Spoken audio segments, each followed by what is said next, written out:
transgressão voluntária dos mandamentos, pecado. E quando transgredimos um dos mandamentos em matéria grave, e fazemos com plena advertência e com pleno consentimento da vontade, o pecado se chama mortal. É este pecado que nos fecha as portas do céu e nos abre as do inferno.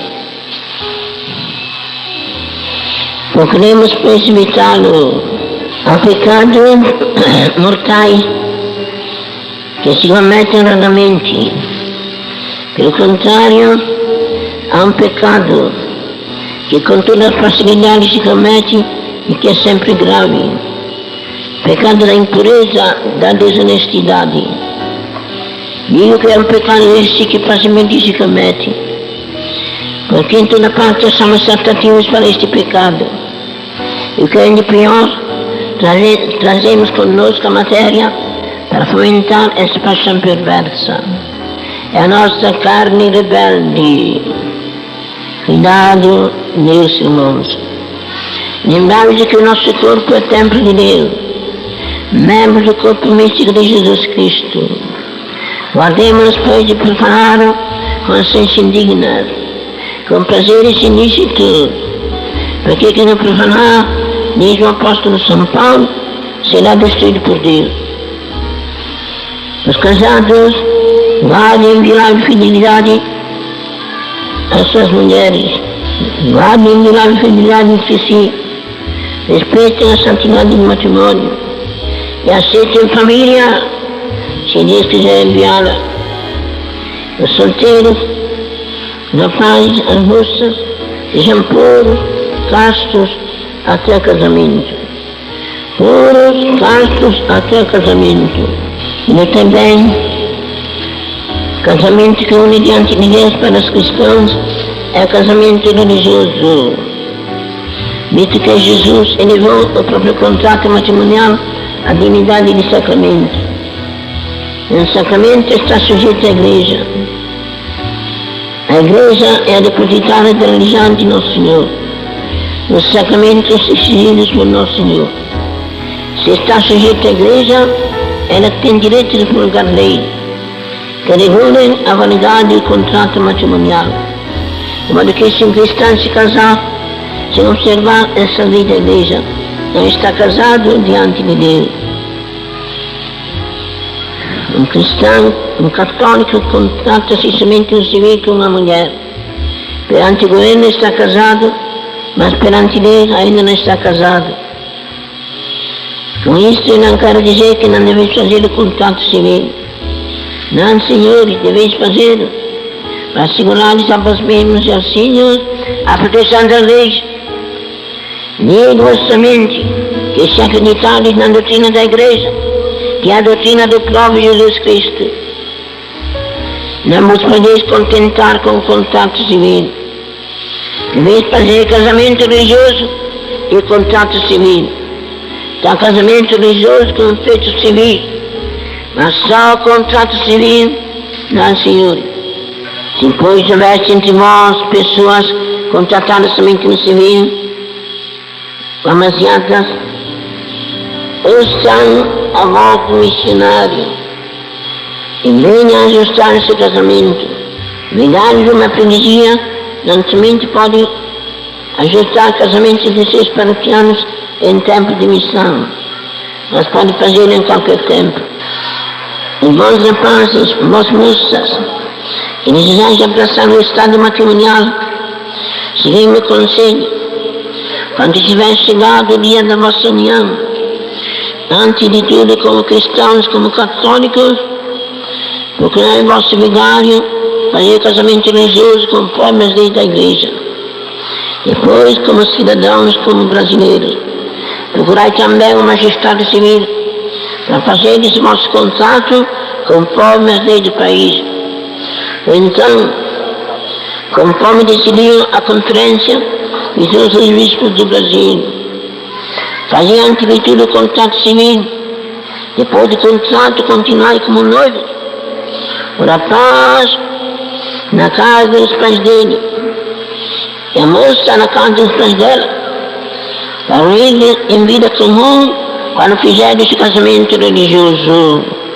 E se desgraçadamente caíres em algum pecado grave, não permaneceis em vosso pecado semanas, meses e anos. É muito perigoso vivermos com a alma manchada de pecado mortal, porque se a morte nos encontrar naquele estado, vamos para o inferno. E a morte pode chegar a qualquer instante.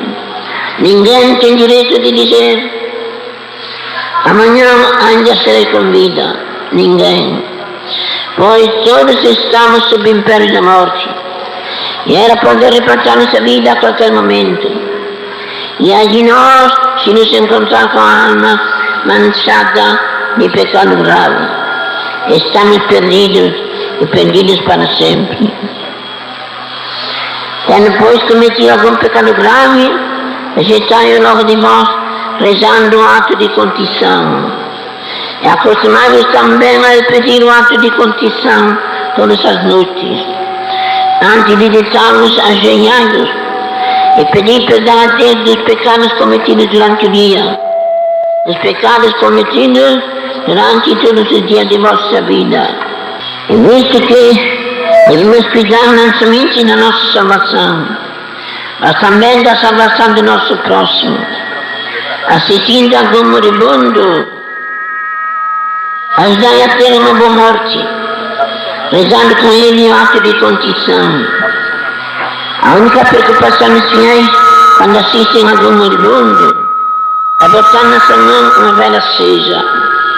E aquela vela abre o céu ao moribundo? Não abre não. Assim ele tiver a dica de fazer um ato de contrição, de invocar o nome de Jesus contigo nos seus pecados, porque pede a Deus, salva-se, ainda que não possa fazer a sua confissão. E depois, assistindo algum moribundo, ajudai a ter uma boa morte, rezando com ele o ato de contrição, ou pelo menos a jaculatória: meu Jesus, misericórdia. Também esta jaculatória é um ato de contrição.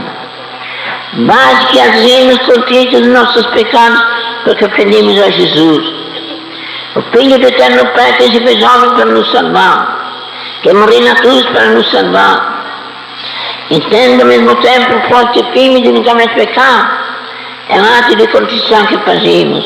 Meu Jesus, misericórdia. Alcançamos o perdão, com a única condição de que nos confessemos quando pudermos. Quem não souber outra forma de contrição, reze esta jaculatória: meu Jesus, misericórdia, perdoai-me.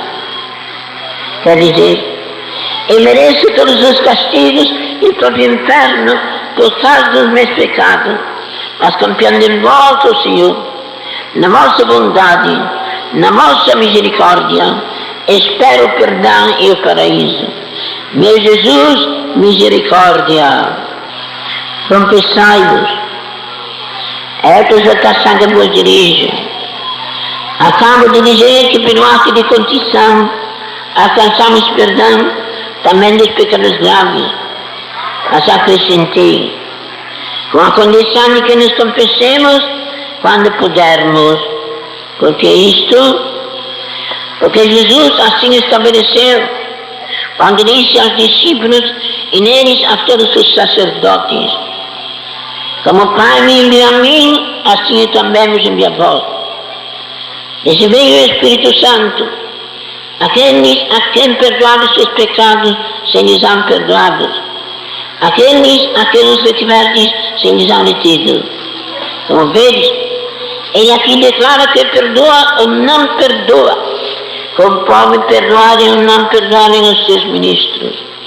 Ora, isto não seria mais verdade se nós pudéssemos, com ato de contrição, alcançar o perdão de um pecado grave, independentemente da confissão.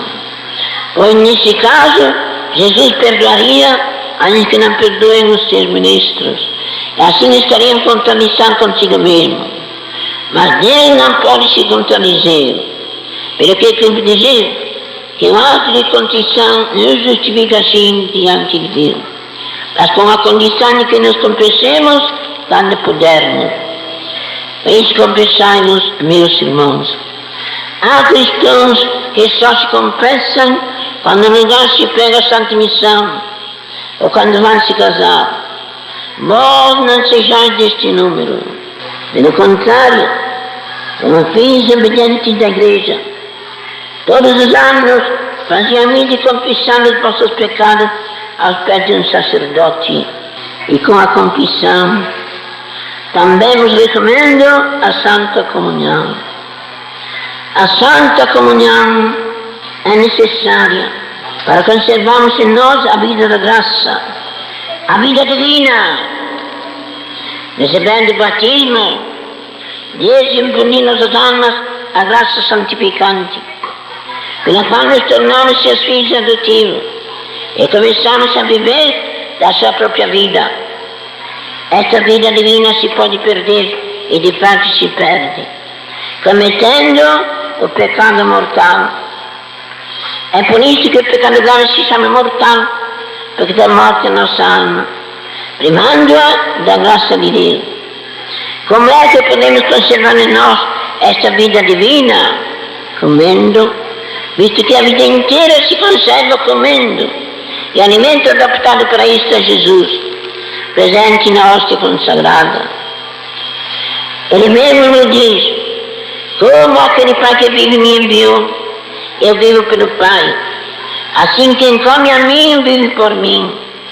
E diz também nosso Senhor: se não comerdes a carne do Filho do Homem, e não beberdes o seu sangue, não tereis a vida em vós. Qual é a vida que perdemos? Não recebendo a carne e o sangue de nosso Senhor, que é a Santíssima Eucaristia. É a vida divina, a vida da graça. Um cristão que deixa passar muito tempo sem comungar, não pode se conservar na graça de Deus. Antes e depois cometerá um pecado grave, ele tirará a vida da graça. É a palavra de Jesus. Por isso comungai, meus irmãos. A mesma vez cada ano no tempo pascal, não deixeis de aproximar-vos da mesa sagrada. Também este é preceito da Santa Madre Igreja. Comungar a mesma vez cada ano pela Páscoa de Ressurreição. O tempo pascal aqui no Brasil começa 2 domingos antes do Carnaval e acaba no dia de Nosso Senhor do Carmo, 16 de julho. Quem tiver boa vontade nesse espaço de tempo, pode muito bem fazer a sua confissão, depois a sua comunhão. E se quiserem fazer coisas mais vantajosas para todas as almas, então vos direi: comungai não somente uma vez cada ano, mas muitas vezes durante o ano. Um ano que deseja a virtude e a perfeição deve comungar frequentemente. Isto é lógico, é natural. Quem deseja água deve chegar-se à fonte. E assim também quem deseja a virtude e a perfeição deve chegar-se à fonte de toda a virtude e toda a perfeição, que é Jesus Cristo presente na hóstia consagrada. Uma alma que comunga frequentemente e comunga com as devidas disposições, sempre cresce no amor para com Deus, sempre progride no caminho do bem. Repito, pois, se quiserem fazer coisas mais vantajosas para as nossas almas, então vos direi: comungai não somente uma vez cada ano, mas muitas vezes durante o ano. De maneira particular vos recomendo comungar na primeira sexta-feira do mês, em honra do Sagrado Coração de Jesus. Santificai o domingo. É outra exortação que vos deixo. O domingo é o dia de Deus. Não temos deveres para com Ele, temos é nosso Criador, nosso Pai, nosso Supremo Benfeitor. Não passam sem instantes de nossa vida em que não recebamos os seus benefícios. Até lá que respiramos é dele, o sol que nos ilumina dele, a terra que nos sustenta dele, a chuva que cai para fecundar nossos campos é dele. Tudo é de nosso Senhor. Devemos, pois, reconhecer o domínio essencial que tem sobre nós, poder estar em nossa servidão, dando graças pelos seus benefícios. Para o cumprimento destes deveres é destinado o domingo. É visto que a Santa Missa é o melhor modo de cumprirmos estes deveres para com Deus. Eis porque a Igreja quer que santifiquemos o domingo com a audição da Santa Missa. Notai, este é um preceito grave. Quer dizer que se alguém deixasse assistir à missa aos domingos sem motivo justificado, cometeria um pecado grave, um pecado mortal. Por isso, vós que morais aqui, fazei o propósito de assistir todos os domingos à Santa Missa. Vós que morais aqui, só estáis dispensados de assistir à Santa Missa por doença. Outro motivo não é suficiente. Não percais a Santa Missa pelos negócios, pelos trabalhos, para fazer a feira, para ouvir a novela, para assistir a uma partida de jogo de futebol, muito menos com descuido. Não percais a Santa Missa, meus irmãos. Já de faltar tempo, aos domingos deve faltar para as outras coisas, mas não para a audição da Santa Missa. Pais e mães, dai por exemplo aos vossos filhos também o cumprimento deste dever. Vinde todos os domingos assistir à Santa Missa, pois exigir que também vossos filhos cumpram esse dever para com Deus. Não penseis que por isso fiquem prejudicados os vossos negócios. Não, pelo contrário, prosperarão cada vez mais, porque nosso Senhor vos abençoará e com a bênção de Deus tudo há de prosperar. E vós que morais longe da igreja, santificai o domingo em vossas casas, tendo rádio, assisti à missa radiada. Não tendo rádio, procurai santificar o domingo da melhor forma possível. Os pais aproveitam esse dia para ensinar o catecismo aos filhos. O dever principal dos pais para com os filhos é ensinar o seu catecismo. Durante a semana estáis ocupados nos vossos trabalhos. Por isso aproveitai o domingo para ensinar aos vossos filhos as verdades da nossa santa religião e a reza. E sempre rezai, meus irmãos. Sempre rezai. A oração é para a nossa alma o que é a respiração para o corpo. Não respirando, nosso corpo perece. Assim também a nossa alma, não rezando, perece. Perde a vida da graça. Sem mim não podeis fazer nada, diz nosso Senhor. Ele não diz podeis fazer tudo. Não, ele diz não podeis fazer nada. Com as nossas forças, só somos capazes de cometer pecados nada mais. Só podemos perseverar no caminho do bem. É assim que conseguimos a salvação eterna, rezando. Pois, sem a graça divina é impossível a perseverança no bem. E a graça divina nos entanto rezando. Buscai e achareis, diz nosso Senhor. Pedi e recebereis. Batei e será aberto. Como se quisesse dizer, se desejares as minhas graças, não tendes de fazer outra coisa, se não pedi-las por meio da oração. Esta é a condição que vos impunho. Quer dizer, portanto, que um cristão que não reza, não recebe a graça divina. E sem graça divina, é impossível a perseverança no bem, é impossível a salvação. Por isso rezai, meus irmãos. Os pais ensinam a reza a seus filhos. Uma criança apenas começar a balbuciar algumas palavras. Deve aprender da boca de seus pais, pelo menos Pai Nosso e Ave Maria. Rezai com os vossos filhos. Acostumai vossos filhos a começar o dia pela oração. Terminá-lo pela oração, rezando com eles. Os costumes que se aprendem na meninice geralmente se conservam por toda a vida. E nas orações da manhã e da noite, peço a todos que acrescenteis 3 Ave Marias a Nossa Senhora. E que receber a consagração, reze também a consagração. Ó Senhora minha, ó minha mãe, eu me ofereço da vossa, etc. Meus irmãos, nós esperamos toda essa graça de Deus. Deus uno e trino. Deus é um só quanto a natureza, trino nas pessoas. E Deus uno e trino nos concede graça e nos salva pelos merecimentos da paixão e morte de Jesus. Jesus, como Deus, é o autor da graça e da salvação.